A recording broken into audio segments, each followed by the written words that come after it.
Now, today we're going to get into Archive 81, and this one definitely creeped me out. Why? Because the series gets very specific about things that only we've covered recently on this channel. They talk about how DNA collection companies are secretly searching for people in certain bloodlines. They discuss the Russian nesting dolls. And they also talk about how time travel is really spirit possession or communication with demonic entities.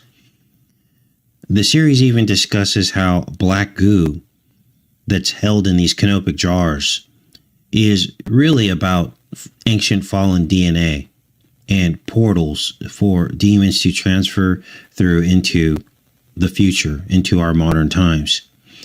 They also talk about night terrors and how somatic sound resonance is the mechanism for creation, but it also is being used by the enemy to try to pierce the veil or to break through the firmament. So before we get into this montage, let me give you the backdrop of this series, Archive 81.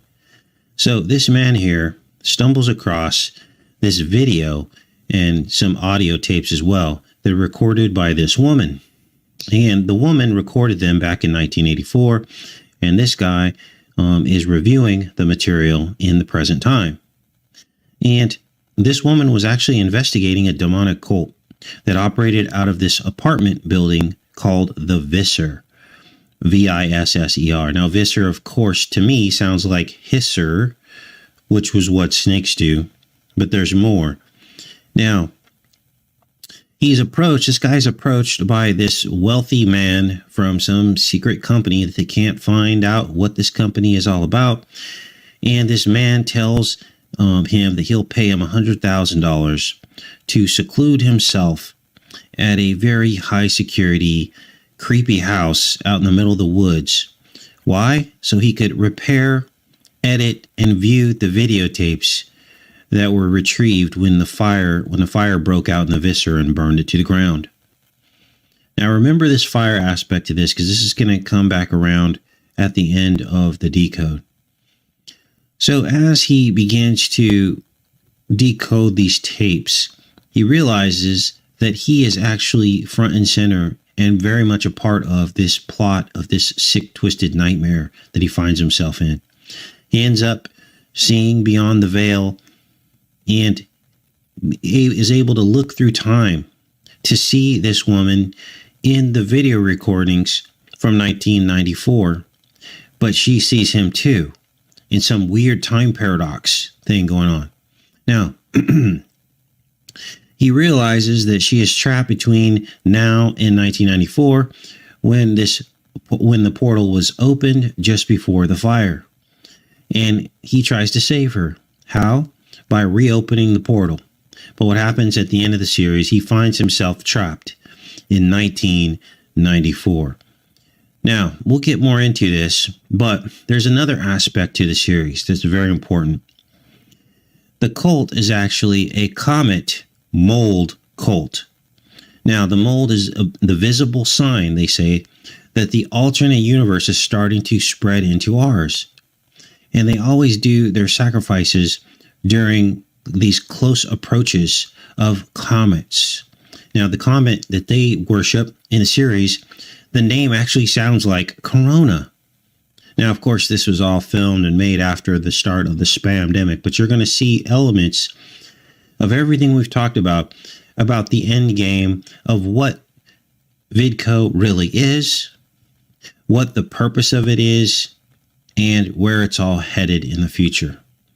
Now, for those of you that have followed this channel for the last 10 years, you know that we've talked about the dark spiritual nature of comets and how they were thought to cause disease or bring about disease or mark the beginning of periods of disease.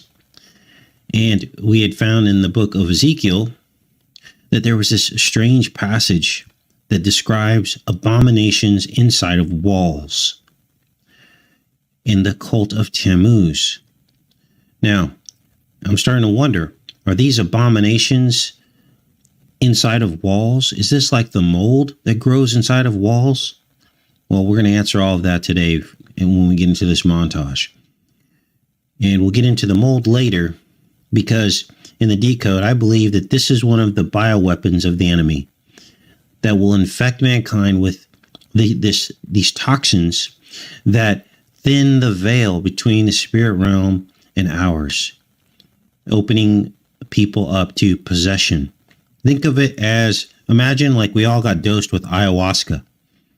Well, the mold has mycotoxins in it too that begin to affect the mind and brain, and also open people up to spiritual battle. So, as you can see, much of what we've been covering on this channel in the recent years is in the series.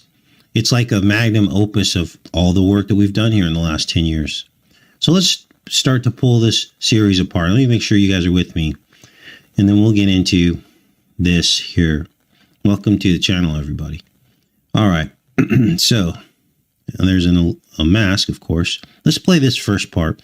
Now, this first part is all about, in my opinion, 23andMe, because the series reveals that this DNA collection company called Wellspring, it was just a cover to find these people from a specific bloodline, and their blood was the only blood that could open up these portals. And what they would do is they would pour the blood onto this graven image, and it would open the portal. Let's watch. We're all searching for something. Find your history. Find yourself. Give yourself the gift of knowing who you really are. Order your personal DNA kit today and give yourself the gift of knowing who you really are. Order your personal DNA kit today and receive 50% off your first report. Wellspring, your story starts here. Now, let me get the volume right on here. I don't want you guys to not be able to hear this. So let's get that up there. So this is Wellspring. It's a cover story so that they can search out this specific bloodline that they need to pierce the veil. Now, the family bloodline they're looking for is called Baldoon. Now, I did not dig into Baldoon and what that might mean. I didn't search the word because there's so much we're going to cover today, you guys. We're going to probably be on here the full hour. So I don't want to overwhelm you because you can go down 100 rabbit holes with these kinds of decodes. But if any of you want to research Baldoon and what that might mean, Baldun, feel free to do that and put it in the chat if you find anything interesting. Now, let's keep watching here. Wellspring. This guy had some kind of a DNA company that he shut down. I mean, I think it's just a big front for collecting personal data. Who is he looking for? Now, they drop a lot of F-bombs in here, so every time you see it skip like that, I'm trying to skip out the F-bomb. It's weird. It's almost as if in the series, every time a nugget of truth was dropped, they would drop the F-bomb right along with it. He's looking for someone, babe. And why the is there blood in these refrigerators? Look at this. Now, this next part, he's going to mention the nested reality. Things within things. Now, we've had many discussions about the nested reality. As you guys know, we figured out that basically we live in a Russian doll's universe where smaller things represent larger things. And the most basic example of this would be the elemental chart, the periodic table, showing all of the elements. And there's videos here on YouTube that actually show that the elements are separated by nothing more than the number of electrons and the number of shells, because these electrons form shells around the nucleus of the atom. And in many instances also there are different numbers of protons and electrons, but mostly it's the shells of how many electrons they have, orbiting the outside of the atom. And so heavy elements have more shells and more protons and neutrons, and lighter elements and gases have less. And that's kind of how it works. The nested reality. Now, if we think about nests, we think about trees, don't we? Nests are in trees, aren't they? So let's keep watching here and listen to this. Basically, Legacy Management Global is an iceberg, or Afghan Russian nesting doll. Russian nesting doll. Russian nesting doll. Osprey never even showed up, which means it's probably an offshoot of an offshoot. Aren't you the guy that goes on stage and tells stories about demon sex cults and time traveling and pirate radio stations from another dimension? So this guy is his friend who tries to keep in contact with him as he goes into this secluded high security house, and he's decoding the tapes, and he's trying to help his friend here, investigate, these tapes. And this is right down this guy's alley because he runs a podcast, and we'll get into that too, because it's got 5G whiz written all over it. So let's keep watching here, because here you just heard him talk about how time travel and the occult are interrelated. This is another topic that we've covered extensively on this channel. Yes, but that's my podcast, and this is real life. Now, there's this other weird thing going on in the series, because it's not really weird because this is a dark series. All of the door, or not all of the doors, but many of the door numbers add up to 6. And in fact, the 6th floor is forbidden. No one's allowed to go on the 6th floor in the building. So this room number is 2D, so 2 and 4 is 6. And there's also a 4B room number, that's another 6. So of course, it's all about 666, right? Stay away from the 6th floor. That's the conclusion of the tour. Any comments or questions, put them in writing. Do you have any advice for getting to know people in the building? Do you have any advice? That's the conclusion of the tour. Any comments or questions, put them in writing. Do you have any advice? So you have 6 and a 6 and a 6. Now this woman, she's the one that recorded the tapes in 1994 that were later found. They were all burned and they had to be put back together and edited and everything. Jess? Hello? The lights were off?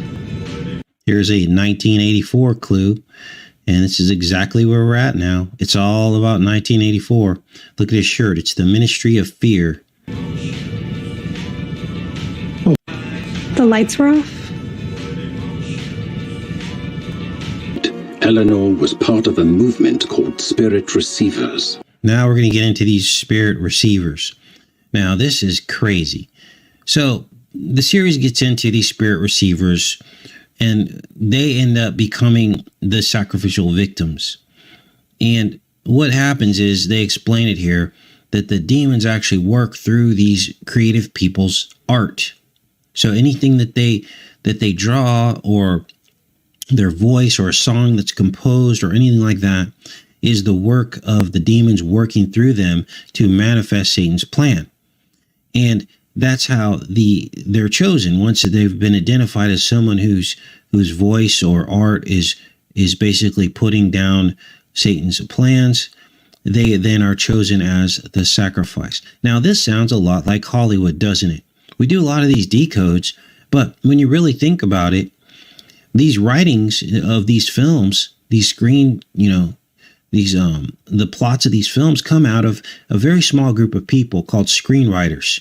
And then the directors help fine-tune everything. But, the scripts all come out of these screenwriters. And I believe that that's who they're talking about here. They are these spirit receivers, and they publish Satan's agenda to deceive the world. Listen. A radical group of abstract artists. Now, this is a screenshot from the series, and in the middle here, you see the XIX card. Now, we've been talking all about this tarot card, haven't we? The 19th tarot card, and it depicts the rider on the white horse in some depictions of the card. Not all of the art is the same on these cards, but what is similar between the cards is this the sun. This is the sun card. There's a corona, huge prominent corona around it. And there's usually a rider on a white horse wearing a crown and carrying a ribbon bow, just like in Revelation. let's look at some of the other variations on this tarot card that were not in the series, but I pulled up that we'd covered in the past. Here's one here. And as you can see, there's a prominent wall. There's the solar corona. And this is actually called a Trump card.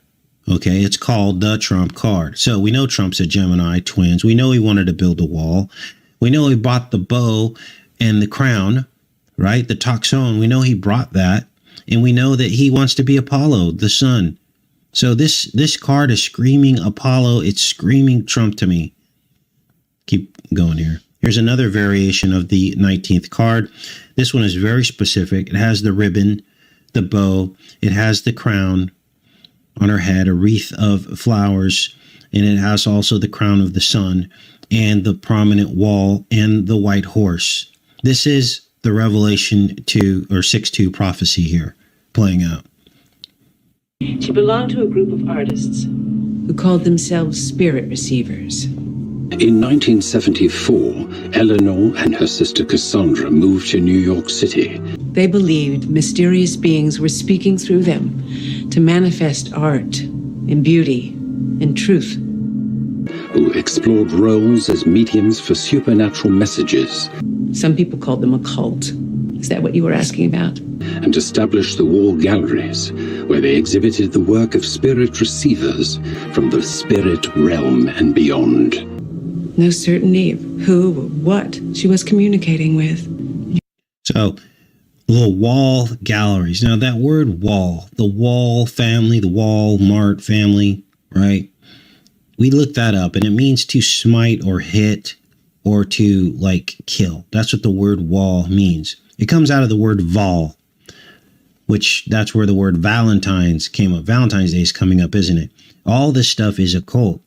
And this is what these people want to do, but they have to do it secretly, because they do it right in our faces. People would rebel, drag them out of their homes, and that would be the end of that. So everything's a lie, the father of the lie. This is why Satan has to lie, because if he were to tell the truth about what he was trying to do, nobody would follow him, would they? So this goes on. And I also want you to know that I did my best to remove anything in this decode that would, be detrimental to your spiritual health. Okay, because we got to be careful with this stuff. As things begin to intensify in the spiritual battle, we don't want to be filling our heads with all kinds of crazy stuff. And so for that reason, I did not include images of the specific images from the ritual. And I tried to leave out as much of the music as I could. And that's why you're seeing very short clips here. Now, after this particular aspect of the series, now we're going to switch gears and talk about comets. Now, like I said, we talked a lot about comets before. When Comet Ison came through, we had just started this channel. And that, I believe, is when the world really changed. The censorship increased. The machine was in place to begin to censor all the social media platforms, starting with YouTube, and then it trickled on from there. Google bought YouTube, and everything changed at that point. And there were obvious sacrifices going on, and as well as unapologetic tyranny. That's when it all kind of started, wasn't it? It was like 2012, 2013, somewhere in there. We also know that Handy Sook happened very close to Comet Ison as well. Now, I personally think that comets are visual representations of demonic spirits. And I believe that their close approaches are basically starting points for plague and for the enemy to unleash these things onto the world. It's often understood by people who have read history that the Black Death was said to have coincided with the approach of a comet. So I checked to see if there were any naked eye comets. Let's see if I have that pulled up here, that made their approach, during this time frame of when VidCo-19 started. And sure enough, there was. This is Comet Neowise. Many of you will remember this. It was one of the most recent comets that could be seen with the naked eye. and it popped off and was visible by the naked eye somewhere around when we were all locked down in our homes for the first 2 weeks. Right around March, April is when they were able to first start seeing this comet. Now, I think I have an image of this here. Here's an image of Neowise above Stonehenge. Look at that. Very prominent comet seen with the naked eye. And so now we're going to skip gears and talk about comets as it relates to the series. You know, it really was something to watch her create. No idea what her brushstroke would reveal. We can't begin to imagine the worlds which lie undiscovered. I only hope my Eleanor is waiting in one of them. Aren't comets supposed to bring about end times or something? Do you think that's science? Maybe. I'm writing about Comet Charon. So, Comet Charon sounds like Charon, right? This is obviously what they were getting at. And it brings about death. It used to be like really famous. There were songs about it and everything, but... So I looked up the word Charon, and look, you can see in the Greek, Charon or crown is spelled almost exactly like it, Korone. Okay. It's also spelled, there's other variations of it that look very close to what they're talking about here. Anything curved like a crown. And I looked it up in Bangla, which is a language, and the exact spelling of how they spell it in the series means oozing, or what else does it say here? Dripping in English, oozing, exudation, and finally, destruction. And that's exactly what mold does. Thank you all for being here tonight to celebrate the great comet Charon. To the heavens and the great night sky and all that lies within it. Hear, hear. Anyway, it's supposed to be visible in a couple weeks. Sam got me that new telescope, see? It's Charonite. Now, she pulls out, now this lady's evil. She's like part of the cult. And she pulls out this stone on a necklace. And it's Charonite, right? As you just heard her say. And it's the black goo or the mold. And she brings it out in this mason jar. And I believe what you're going to see next really symbolizes the ancient Egyptian canopic jars, which we've talked about at length as well on this channel. We explained in previous decodes that this black goo is the conduit to open up portals into people's souls, the serpent in the chest for demon possession. It's very rare. They say it came from a comet. The blacks are incredible. Miss Eleanor mixed all her own paint. Oh, wait a moment. Well, better it get some use than waste away. Yes, here. So that's like the canopic jar. This is clearly what they're getting at here. I'm shocked that she didn't bring it out in an actual canopic jar just to nail things down, but let's keep watching. Take this. Seriously? Eleanor would want you to have it. Maybe I can conjure something with this paint. Like Eleanor and her ghost strokes. This paint is like a portal into Eleanor's soul. So now you know we're not making all this up, because it's repeated too many times in these types of series, almost as if they're watching the channel, but they're really not. I believe what they're doing is this is a spiritual battle. So as soon as it's disclosed on this channel, they have to hurry up and run around and try to figure out a way to whitewash it, but also continue the sorcery. Now, she gives her friend that jar, right? And so the friend starts using it to paint, and then she becomes one of these possessed spirit receivers. Now, understand that scientists are working on the same thing as we speak, trying to use the canopic black goo to reanimate these ancient pharaohs. And when they say that there is someone in there. That's the serpent in the chest. Let's watch. Oh my god. Isn't this just fucking amazing? Oh, I feel like I'm time traveling. Do you understand now? It's time travel. That's what it is. It's possession. So when the goo reinfects a new host here in modern times, it feels like they're time traveling. They went from the past to the present, right?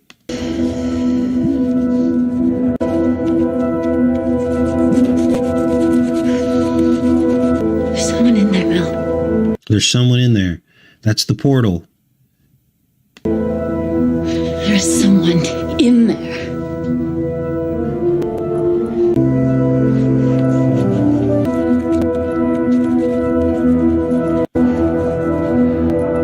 So her friend goes crazy. She becomes a spirit receiver, and she's obsessed with the portal, the possession, right? Obviously. This is the girl when she was little.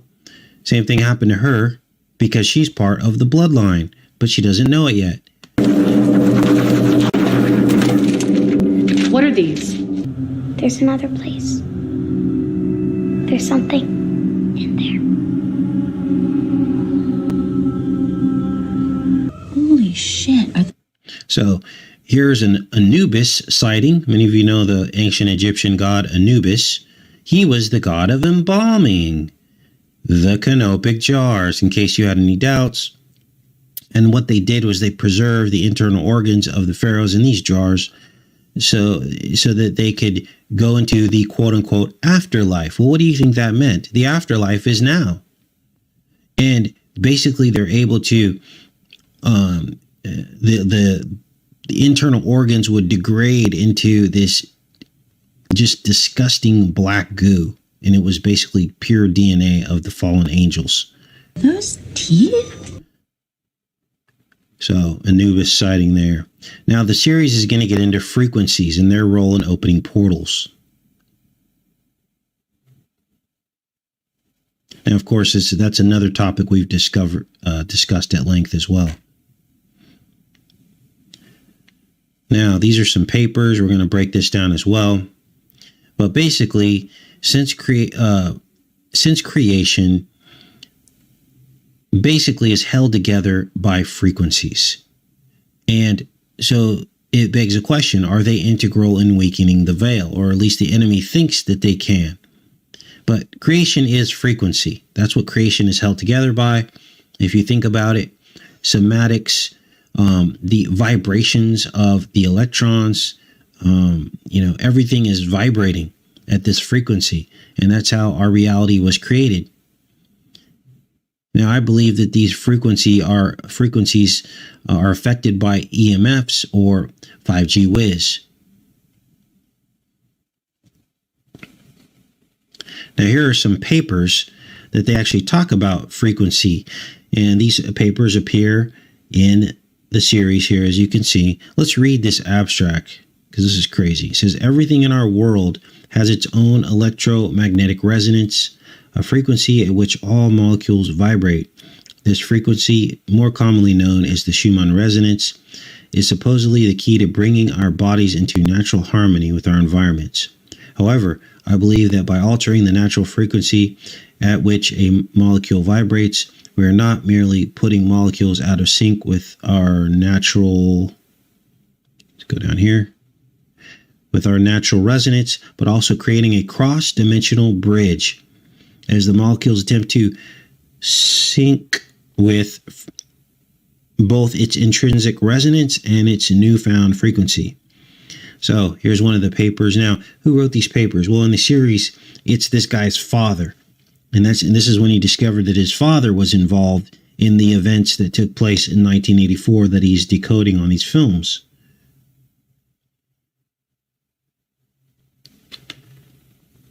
Now, before they perform their ritual sacrifice to open the portal, they hit these tuning forks. Great space. And I think that's what the tuning forks represent, these frequencies. And they need to hit the tuning forks every time they try to pierce the veil. Now, here's his friend. Here is the podcast that he runs. And as you can see, here for Mystery Signals is the name of his podcast. That's got to be 5G Whiz. And look, it even forms a cross here in the middle. Okay. And it almost looks like a G Whiz tower, doesn't it? So very weird. Now, I believe that all of this is happening right now and that people have been acting very strange, haven't they? And I think all this has to do with frequency signals and combined with the Pokemon sticker. Notice how strangely all of these NFL players are behaving. Have you guys heard about the Browns player, Malik McDowell? He got arrested for public exposure. He walked into a children's learning center completely naked. And then there's another Brown story here of a player losing it. Antonio Brown removed his jersey, stormed off the field without his jersey on. Nobody knew what he was doing. They're like, dude, are you like on something? Well, I believe that there's something to this.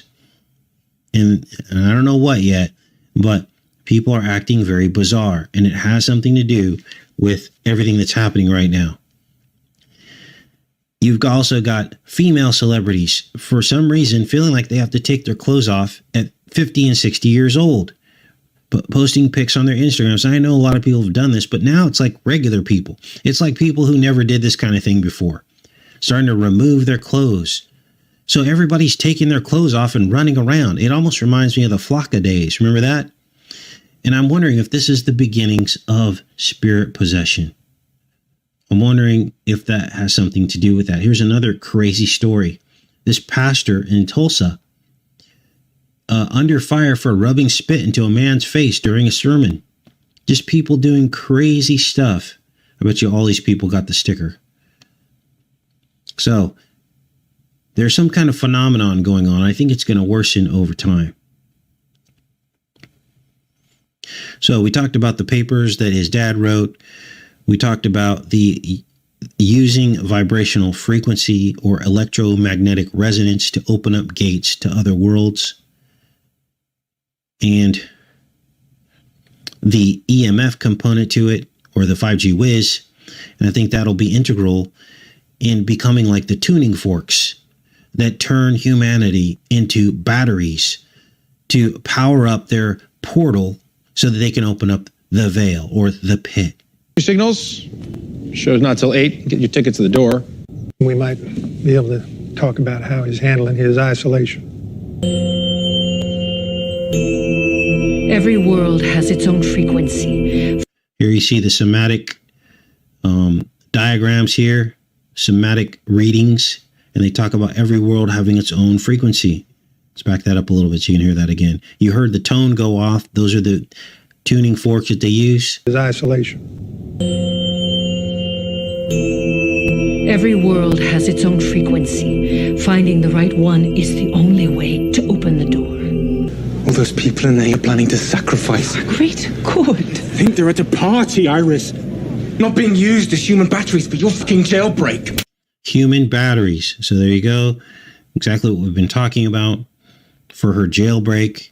Now, this was in 1924. This was the first time that they opened the portal in 1924. And the building, again, burned down. And when that burned down, they built the Visser in its place, and that burned down too. So there were 2 building burnings. And it's important to remember that when we get to the end of the decode here, because it's all going to make sense. Now, another one of the dad's papers talks about how hallucinogens open portals too. And this is important because this ties into the whole mold mycotoxin release that can cause these kinds of hallucinations and behaviors. And in this abstract here, let me see if we can get a better image of that. It says, experience and hallucinatory perceptions of bipolar patients. Let's read this. The paper discusses the methods and effectiveness of Dr. Simone Mills' 1967 research on the ability of patients suffering from bipolar disorder to achieve states of heightened consciousness and perception through the use of hallucinogenic substances. While the scientific community has long dismissed Mills' research, mostly due to the unethical circumstances in which he conducted experiments, studying his results give us a vital window into how hallucinogenic agents can be used to expand our consciousness. Think of it this way. When people take ayahuasca, really what they're doing is communing with demons at that point. They're opening up these portals that were not meant to be opened. And they're going to try to do the same thing with the mold. And you're going to see how they're going to do it as we get into this decode. Now, there's one more paper that his dad wrote, and it's about night terrors. And I believe the night terrors are really just a spiritual attack on God's bloodline, because the enemies know the bloodlines too. And so they're coming after these people. So don't look at night terrors as necessarily a bad thing. It means you're someone special and that the enemy is coming after you early on in life. I had night terrors when I was just a child. And I remember, wanting to know why God wasn't protecting me. Well, as my life went on, I realized that the night terrors were just simply a fear mechanism that the enemy was using to throw me off the trail, to make me not believe in God. And that really they couldn't hurt you. I mean, I don't know. Some people, I guess, have been hurt having night terrors, and there's actual physical activity going on with these kinds of things, throwing around the room and things like that. But I never experienced that. I would just become frozen and a dark figure would enter the room, and I would just be terrified at like 5, 6, 7 years old. And I after a while, I would call out the name of God, and I felt protected. And then later in my life, he said, when you're in that state, understand that nothing bad can happen to you. It's just all fear. It's all in the mind. And if you fear God instead of the enemy, then nothing will happen to you. And many times I was able to wake myself up out of these states of night terror. So let's keep watching.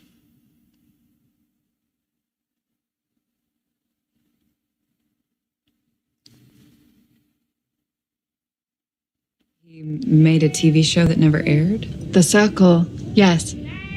I'm afraid all the footage was lost after the accident. I heard The Circle was inspired by a snuff film. It inspired Daddy to create The Circle. So the cult originated out of the first sacrifice that happened in 1924, in which they realized that they could capture the essence of these spirits with photography, and they became obsessed with it. And so they would keep sacrificing more and more, and they would try to capture it with a photograph.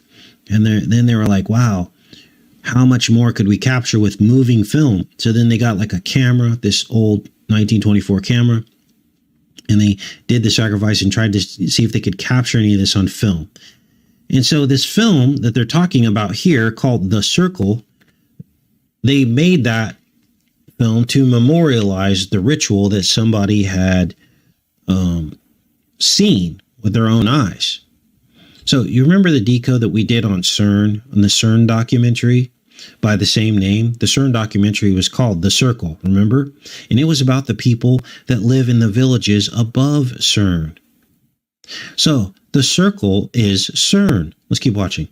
All we have are the scripts, of course, but apparently Daddy went to some old occult lodge in the Hollywood Hills, very exclusive. Los Angeles was once the occult capital of the world, There were all sorts of skull and bones types in that town. After dinner, they were blindfolded and led through the canyon to an underground bunker, sworn to secrecy, and then they watched them. Mummy's quite sure it was a hoax, but apparently it was some kind of ritual sacrifice. Very gruesome. And if this other world exists,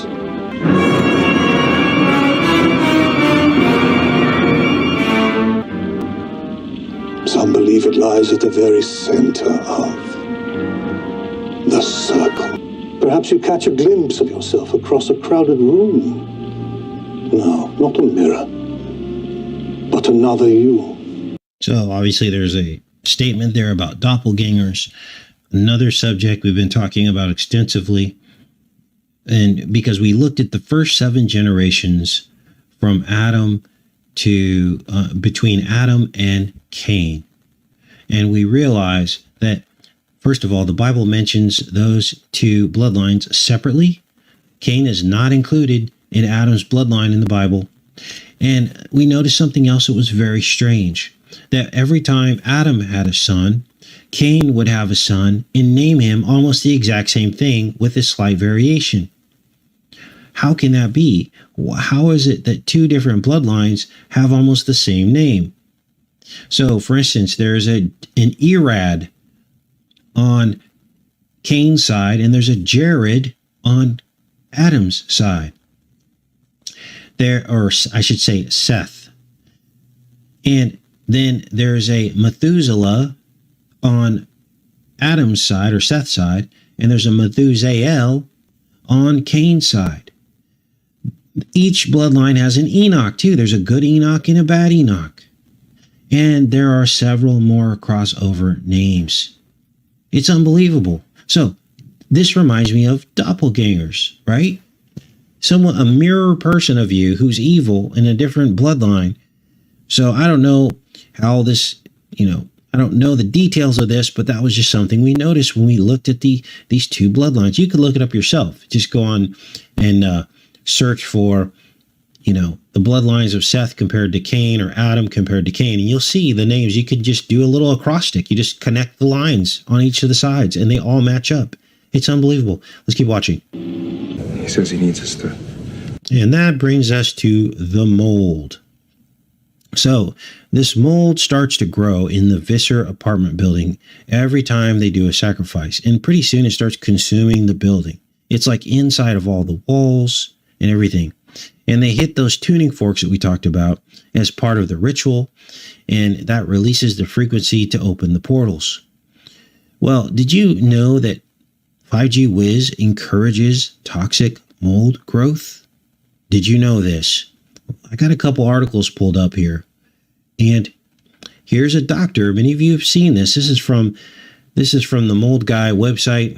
And he talks about this doctor named Dr. Klinghardt, who discovered a connection between EMF and mold. During his research, he found that EMFs could be responsible for driving certain molds to produce mycotoxins. In other words, electromagnetic fields could be making molds more aggressive and reactive. And then here's another source who says the same thing. This is moldhelpforyou.com, and they say the exact same thing. Mycotoxins. In other words, electromagnetic fields could be making molds more aggressive and reactive.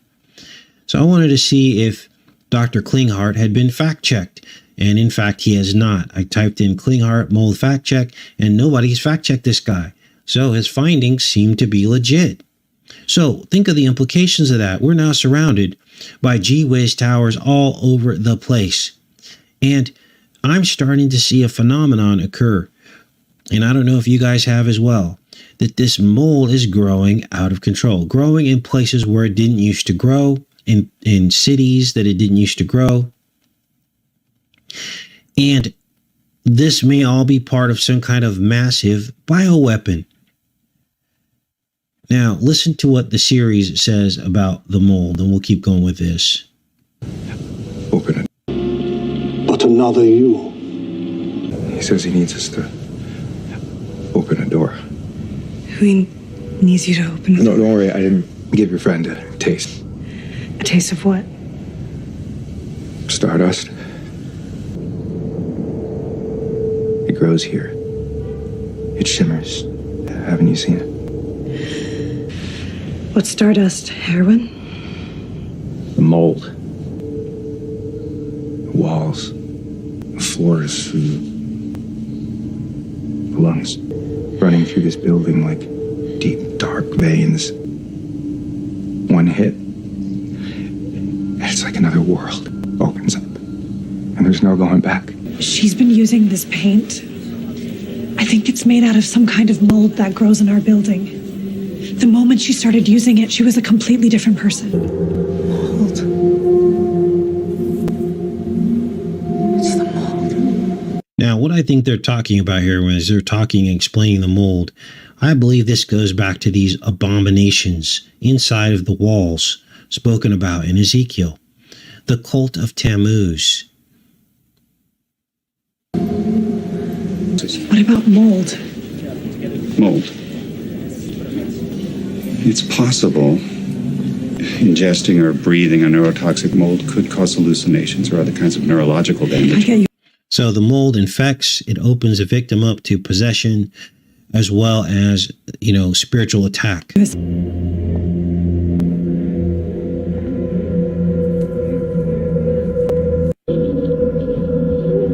Now, the mold, as you're going to see here, grows in these spiral patterns on the walls and around here, or almost like a somatic pattern is what it looks like. Some kind of somatic readout frequency is what it looks like. How sand self-organizes in these somatic models that they have. They basically put a speaker, a vibration, some kind of vibration or sound source underneath a medium that is that can move, like sand. You could use probably sugar, things like that. And then they send these sound waves through onto the surface of where the medium is, and it self-organizes into these geometric patterns, which shouldn't be able to happen. It should be random, right? But it's not. So when you hit a certain note, it organizes and forms these perfect geometric shapes out of the sand and out of the salt. It's unbelievable. It's basically supernatural. There you see the spiral patterns on the wall, or somatic patterns of the mold growth. So doesn't this sound like the abominations in Ezekiel inside of the wall, the cult of Tammuz? Now you're going to hear her say next, body and blood. But of course, this is not the body and blood of Christ. This is the body and blood of evil. So it'd be the Antichrist. This is what proves it's not a dream. This is the fruit of our faith and devotion.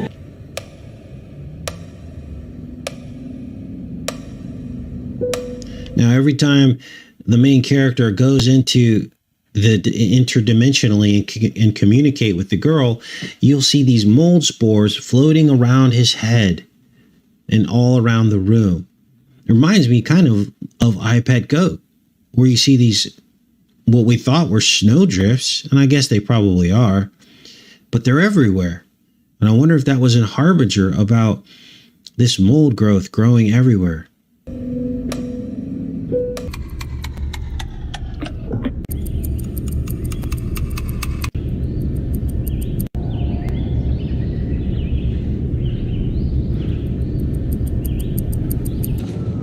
Iris Voss. Very Madame Blavatsky. She came over from Europe after World War I. The woman.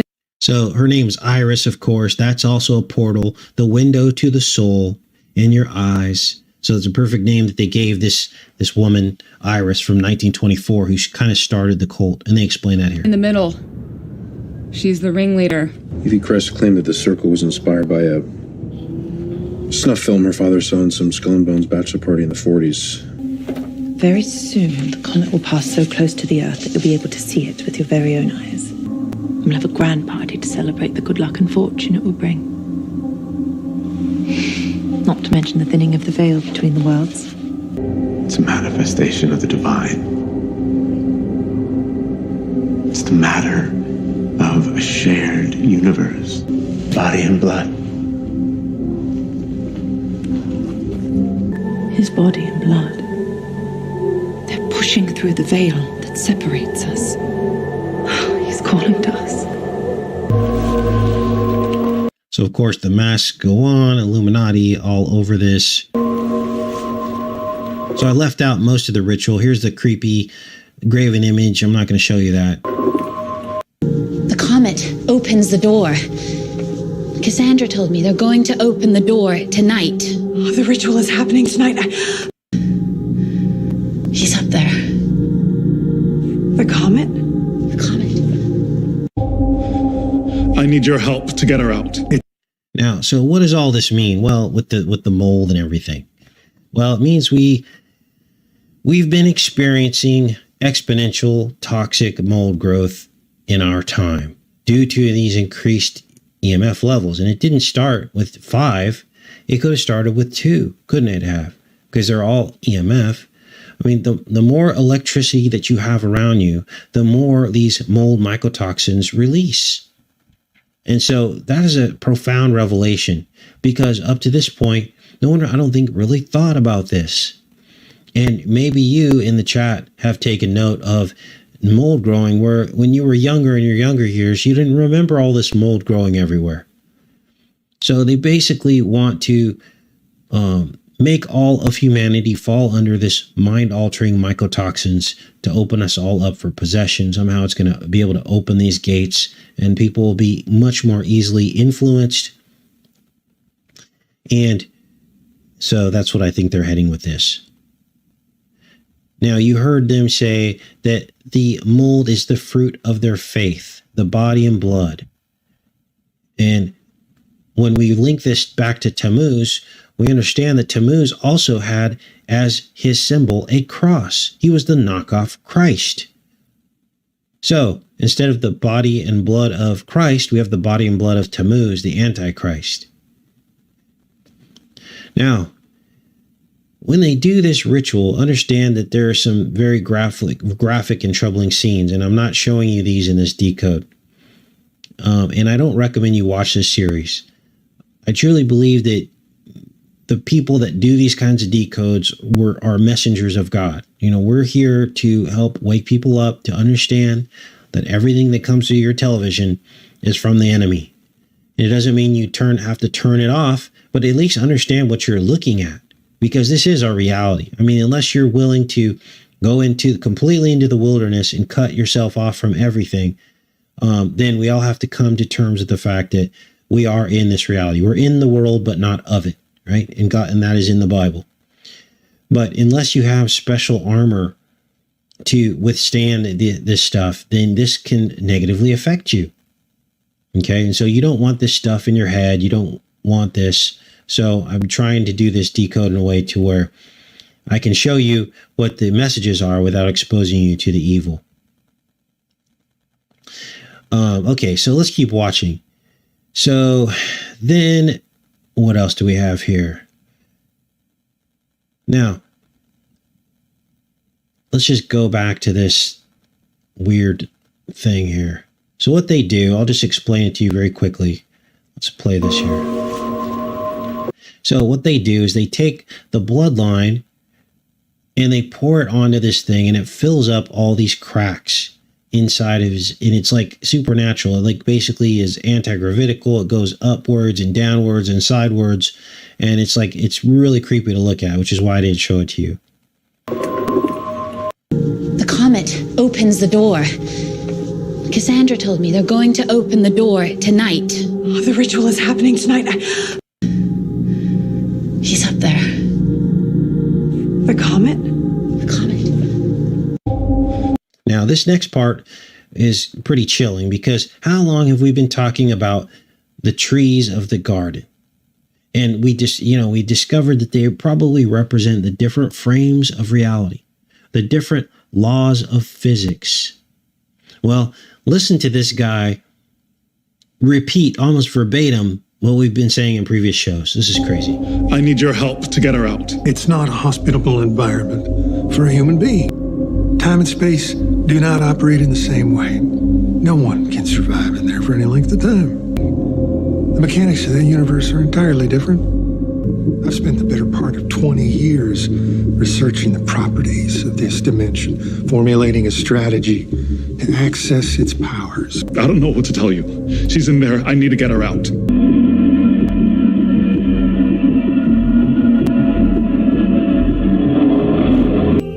Davenport said it wasn't possible for a human to survive in there. It will be disorienting. Time doesn't move in the same way. And he'll want to keep you there, Kalego. He'll want you to stay. He'll try to trick you into surrendering. Wait, what does that mean exactly? He's desperate. Lonely. So the main character goes through the veil, and he's to try to rescue the girl, but he gets sent back to 1994 when the building caught fire. He was actually in the fire. So the final scene that you're going to see here of the entire series is a reflection of another pair of buildings that caught fire. Of course, that would be the Slim Towers. Watch. How did I get here?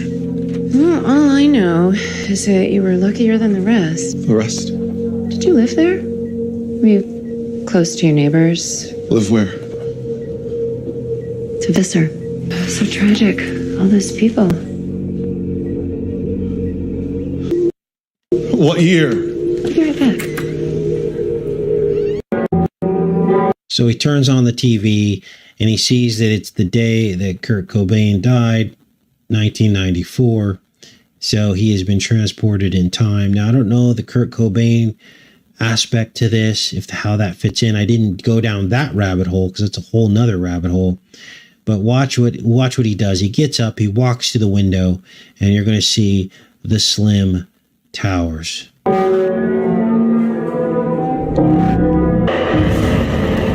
And now you know why these buildings caught fire. It was to open a portal. Like we've been saying for the last 5 years, this was a ritual to open the veil, to tear the veil. And we had talked about the spiritual significance of this whole center, right? The fact that the building 7, I'm being careful with my words here because I don't like you to talk about this stuff and I don't want this video to get suppressed. But building 7 represented Christ. The 2 towers represented the 2 magnetic fields of the tree of the knowledge of good and evil. 2 opposing magnetic fields. This is why we can never come together, because our entire physical reality is based on opposites, or a positive and negative, I should say. And so this is why we have a positive, negative political system. The enemy built the construct in that way so that people could never come together to overthrow their controllers. Okay, so all you got to do is keep dividing people. Divide, divide, divide. This is what the enemy does. He's done some of that here in the truth community too. That's why I keep trying to tell you. You guys, channels that sit and focus on calling other channels shield, that's the divide and conquer mentality. Because they claim more street cred because they're calling out and infiltrating the community and saying that these people are infiltrators. So it's okay to mention that sometimes, but if they've built their entire channel on just sitting around nitpicking other channels, that tells you something. That's of the enemy, trying to do the exact same paradigm that he's used to divide Americans and people all around the world. Okay, so what you have here is these 2 trees. Tree of the knowledge of good and evil. It's actually one tree, but it's split up into good and evil. And this is the prison we're trapped in. This is while the people were trapped in there. The Wicker Man, we'll get more into that as well. The Wicker Man cult of building a building and then trapping everyone in it and lighting it on fire. This is what the Wicker Man cult was all about. And so the enemy wants to burn it all down with everything in it. And this is what this represents. Then he made his own single tower so that he could bring it all back under his rule.